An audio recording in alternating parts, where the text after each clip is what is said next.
YSR Congress party Rajya Sabha సభ్యుడు విజయసాయి రెడ్డి ఒక మాట అన్నారు సార్. మేము ఇండియా కూటమికి ఎన్డీఏ కూటమికి సమాన దూరంలో ఉన్నాము, మేము న్యూట్రల్గా ఉన్నాము అని చెప్పి ఒకసారి విజయసాయి రెడ్డి బయట. అధ్యక్షులు జగన్మోహన్ రెడ్డి గారు చాలా స్పష్టంగా చెప్పారు. పలు సందర్భాల్లో నేను కూడా పార్లమెంటులో చెప్పడం జరిగింది. మేము అటు ఎన్డీఏ సైడ్ కానీ ఇటు ఇండియా కూటమి పార్టీల సైడ్ కానీ మేము లేము, మేము న్యూట్రల్గా ఉన్నాం, స్పీకర్ గారి చైర్కి ఎదురుగా కూర్చొని ఉన్నాం, మేము ఇటు కాదు మేము న్యూట్రల్ అన్నటువంటి విషయాన్ని పదే చాలాసార్లు కూడా చెప్పడం జరిగింది.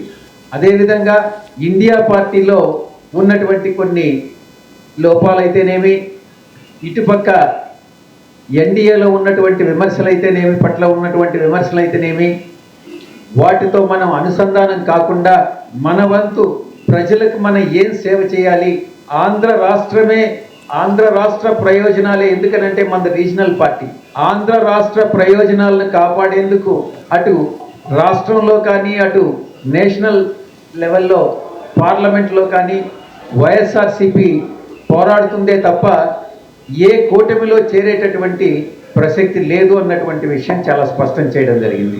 వైఎస్ఆర్ కాంగ్రెస్ పార్టీ అధ్యక్షులు జగన్మోహన్ రెడ్డి గారు రైట్, ఏ కూటమిలోనే చేరే అవకాశం లేకపోవచ్చు సార్. కానీ నాకు తెలిసి సబ్జెక్టు కరెక్షన్ 2014 నుంచి ఇప్పటి వరకు ఒక్క వక్ఫ్ సవరణ బిల్లును అపోజ్ చేసింది తప్ప వైసీపీ మోదీ ప్రవేశపెట్టిన ప్రతి బిల్లును కూడా సపోర్ట్ చేశారు. అదే ఆయన కాదని అనలే. ఇప్పుడు ఆయన అన్నదేంటి, మనకు టాపిక్ అది కాదు. బిల్లులు సపోర్ట్ మేము ఎవరికి చేయలేదని అనలే ఎక్కడ. ఇప్పుడు ఆయన ఇచ్చిన స్టేట్మెంట్ని బట్టి మన విశ్లేషణ ఉండాలి తప్ప బిల్లులకు సపోర్ట్ చేయలేదు అని విజయసాయి రెడ్డి ఎక్కడ క్లెయిమ్ చేసుకోలేదు కదా. విజయసాయి రెడ్డి స్టేట్మెంట్ సపోర్ట్ చేస్తే ఎన్డీఏకి సపోర్ట్ చేస్తే అంటే కూటమిలో చేరడం కదా. మీరు ఆయన ఏమన్నా కదా నిన్నండి కూటమిలో చేరము అన్నాడు. మీ కూటమి బిల్లులు సపోర్ట్ అయితే ఎన్డీఏకి సపోర్ట్ చేయలేన్న పదమే అనలేదు కదా ఆయన అంటున్నది ఏంటి, కూటమిలో చేరలేదు అని అన్నాడు. కూటమిలో చేరము అన్నది అది కదా ఇష్యూ వల్ల బిల్లులు సపోర్ట్ చేయడం ఇష్యూ కాదు అసలు. అది ఆయన విజయసాయి రెడ్డి ఇక్కడ స్టేట్మెంట్లు ఎక్కడా లేదు. నేను బిల్లులకు మేము సపోర్ట్ చేయలేదు, చేసినాము, ఈ పాయింటేజ్ లేదు. కూటమిలో చేరలేదు అనేది క్లెయిమ్. కూటమిలో చేరలేదు, మేము రాష్ట్ర ప్రయోజనాల కొరకే నిలబడ్డామని. నా ప్రశ్న అదే, రాష్ట్ర ప్రయోజనాల కొరకైనా మీరు ఎవరితో పోరాడారు? ఆంధ్రప్రదేశ్కి ప్రత్యేక హోదా ఇవ్వలేదు, పోరాడారా? మీరు 2014-19 మధ్యకాలంలో 2019కి ముందు ఇక ఎన్నికలు కూడా జరగవని అనే జాగ్రత్త తీసుకొని రాజీనామాలు ఇచ్చారు. ఎందుకంటే ఇక ఆ తక్కువ పీరియడ్లో ఎలాగో ఉప ఎన్నికలు జరగవని పోనీ అవిశ్వాస తీర్మానం పెట్టారు. మరి ప్రత్యేక హోదా ఇవ్వకపోయినా పోటీపడి తెలుగుదేశం వైసీపీలు అప్పటికి ఇక టీడీపీ కూడా ఎన్డీఏలో లేదు.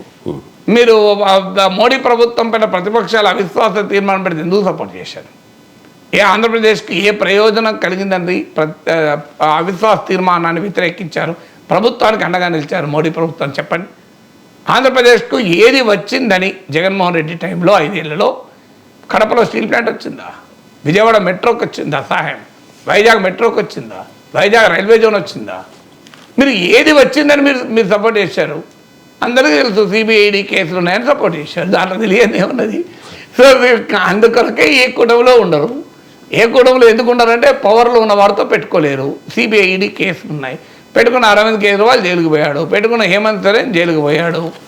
సో అందువల్ల మీకు ఇప్పుడు మోడీతో పెట్టుకుంటే గ్యారెంటీగా జైలుకు పోతారు. ఒకళ్ళు పెట్టుకోకపోతే అశోక్ చవాన్ లాగా ఆదర్శ సొసైటీ ఉన్నా బయట ఉంటాడు, హేమంత్ బిశ్వా శర్మ లాగా ముఖ్యమంత్రిగా కొనసాగుతాడు. అందువల్ల దేశంలో జరుగుతున్న వ్యవహార సరళి చూశాక సిబిఐ ఈడీ కేసులు ఉన్న జగన్మోహన్ రెడ్డి ఎట్టి పరిస్థితుల్లో మోడీతో పెట్టుకోడు. అందువల్ల మోడీతో పెట్టుకోడు కనుక ఇండియా కూటమిలో ఉన్నాడు. ఎన్డీఏలో ఎందుకు ఉన్నాడంటే ఎన్డీఏలో ఇప్పుడు ఆ ప్రశ్న ఇప్పుడు ఉత్పన్నమే కాదు. ఎందుకంటే తన ప్రధాన ప్రతినిధి టీడీపీ ఎన్డీఏలో ఉండగా ఇప్పుడు ఆయన ఎన్డీఏలో ఎట్లుంటాడు?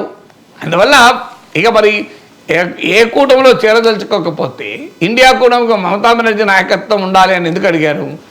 ఇండియా కూటమికి నాయకత్వం ఎవరు ఉండాలని ఇండియా కూటమి డిసైడ్ చేసుకుంటారు కదా. అందులో లేని పార్టీకి ఏం సంబంధము? అందువల్ల ఏ కూటమిలో లేకపోతే ఏం జరిగిందో 2024 ఎన్నికల సాక్ష్యము. ఏ కూటమిలో లేని బీఆర్ఎస్, ఏడీఎంకే, బిజు జనతాదళ్, వైఎస్ఆర్ కాంగ్రెస్, శిరోమణి అకాలీదళ్ 5 పార్టీలు పంజాబ్, ఆంధ్రప్రదేశ్, తెలంగాణ, ఒరిస్సా తమిళనాడు, ఇన్ని రాష్ట్రాల్లో దెబ్బతిన్నారు.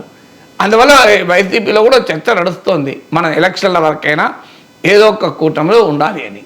అందువల్ల రేపు ఏం జరుగుతుందో మనం ఏం చెప్పలేము. ఎందుకంటే కూటములు ఇప్పుడు అసలు తెలుగుదేశానికి శాశ్వతంగా ద్వారాలు మూసుకుపోయాయని చెప్పి అమిత్ షా అనలేదా? మళ్ళీ ఇప్పుడు తెలుగుదేశం పార్టీతో కలవలేదా? అసలు చంద్రబాబు నాయుడు మోడీ పైన ఎంత ధర్మ పోరాటాలు చేయలేదు? బీజేపీ మీద సెక్యులర్ పార్టీ, బీజేపీ మతోన్మాద పార్టీ, ఆ బీజేపీతో కలవడం హిస్టారికల్ బ్లండర్, చారిత్రక తప్పిదం, మళ్ళీ చేయమని చెప్పలేదా? మళ్ళీ కలవలేదా? అందువల్ల రాజకీయ పార్టీల స్టేట్మెంట్లకు, నాయకుల స్టేట్మెంట్ విలువే ఉండదు. వాళ్ళు ఇవాళ ఒకటి మాట్లాడతారు, రేపు ఒకటి చేస్తుంటారు. సో లాస్ట్ మినిట్ వరకు ఏ పార్టీ ఎవరితో కలుస్తుందో ఏమీ చెప్పలేము.